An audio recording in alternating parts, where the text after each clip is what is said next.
রাত তখন প্রায় 12টা। গ্রামের নাম শালবনী। গ্রামের পাশ দিয়ে বয়ে গেছে একটা বড় পুকুর, যার নাম কালাদিঘি। সবাই বলে ওই পুকুরে নাকি থাকে এক মেছো ভূত।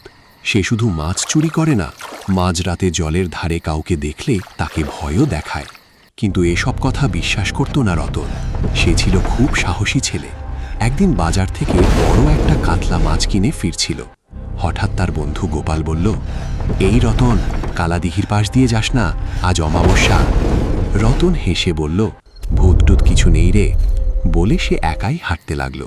চারদিকে ঝিঝি পোকার ডাক, হালকা কুয়াশা আর ঠান্ডা বাতাস। পুকুরের কাছে আসতেই সে শুনতে পেল ছপ ছপ ছপ। মনে হলো কেউ যেন জলে নড়াচড়া করছে।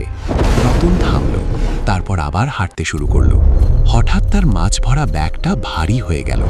সে অবাক হয়ে ব্যাগ খুলে দেখে মাছটা নেই। ঠিক তখনই পুকুরের দিক থেকে একটা কাঁপা গলা ভেসে এলো, মাছ দে, আমার মাছ দে। রতনের বুক ধরফর করতে লাগলো। সে তাকিয়ে দেখল পুকুরের ধারে সাদা কাপড় পরা একটা লম্বা মানুষ দাঁড়িয়ে আছে। তার চোখ দুটো লাল আর হাতে আধ খাওয়া মাছ। রতন ভয়ে পিছিয়ে যেতে লাগলো, কিন্তু ভূতটা ধীরে ধীরে এগিয়ে এলো। তার শরীর থেকে কাঁচা মাছের গন্ধ বেরোচ্ছে। ভূতটা বলল, অনেক দিন মাছ খাইনি, তুই আমার মাছ নিয়ে যাচ্ছিস কেন? রতন কাঁপা গলায় বলল, না না, এটা তো আমি কিনেছি। হঠাৎ ভূতটা এক বিকট হাসি দিল, হা হা হা। চারপাশের গাছগুলো যেন কেঁপে উঠল। রতন প্রাণপণে দৌড়াতে শুরু করলো। পিছন থেকে শুধু শুনতে পেল, মাছ দে, মাছ দে।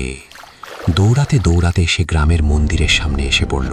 সেখানে পৌঁছাতেই সব শব্দ বন্ধ হয়ে গেল। সাহস করে পিছনে তাকিয়ে দেখে কেউ নেই। পরদিন সকালে গ্রামের লোকেরা কালাদিঘির ধারে গেল।